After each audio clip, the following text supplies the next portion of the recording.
One of the greatest challenges we have in the mental health area is the judgment we place on ourselves for not feeling, thinking, or living the life we think we are supposed to. Going back to the root of self-acceptance, worth, and compassion is a game changer when it comes to our mental health and shifting the shame around it. Here to go more in depth with the subject is two-time TEDx speaker, author, and America's Joy Magnet. We have Shari Alyse. Welcome, Shari. Good morning. So grateful to be here. Yeah, we're happy to have you on this morning, Shari. And why do you believe that there is a stigma around mental health? I think stigmas are created by things that we don't understand and or things that are unknown, we fear. And for so long in the media, whether it was, television or film, mental health conditions were portrayed people as villains. They were crazy. And so we've learned that that is what that is. And so people are afraid and ashamed to be able to embrace what's happening for them because of what we don't understand. Yeah, and you're a two-time TEDx speaker and known in the speaking world as America's Joy Magnet, but you share very openly in your talks about your own personal journey with your mental health. Can you share a bit with us about it and the pressure that might come along with being known for joy? Absolutely. So I experienced childhood trauma at a very young age, and I lived years with undiagnosed anxiety. And it wasn't until I started doing the work of my personal trauma and learning about self compassion did I realize and begin to recognize that I had symptoms of generalized anxiety. No one had talked to me about it. I was like, no, there's no way that I could have that. I'm joy.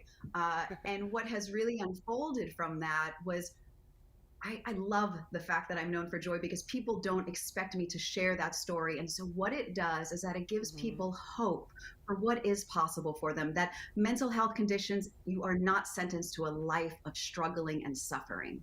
Oh, I think it's so important to hear your story and get that perspective as well. And tell us what you believe is the biggest contributing factor to the increase in mental health conditions.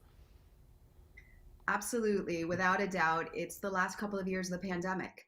I mean, it doesn't, everybody on some level has been affected by it, and that's trauma. Whether I'm speaking to a room full of CEOs in a boardroom or college students, everybody has been affected in the last couple of years. And for a lot of people, the loneliness, the isolation, the fear of the unknown, all of that has brought up stuff within us. And so people are beginning to take notice of the things that are happening within them. And that is what I believe has caused the increase. All right, and Shari, share with us some ways that we can begin to shift the shame. Yes. So first, we need to educate ourselves. I mean, I don't know if you've ever, when you go to a doctor, you have like an unexplained something. And as Yeah. soon as somebody gives you a diagnosis, you start to feel better. Whether it's scary or not, you feel less alone. So for us to be able to learn what the signs of mental health conditions are, what are the triggers, what are the symptoms, the more that we know, the more we feel comfortable and less isolated. And how can our viewers stay connected with you, Shari? Absolutely. So they can go to my website, sharialyse.com.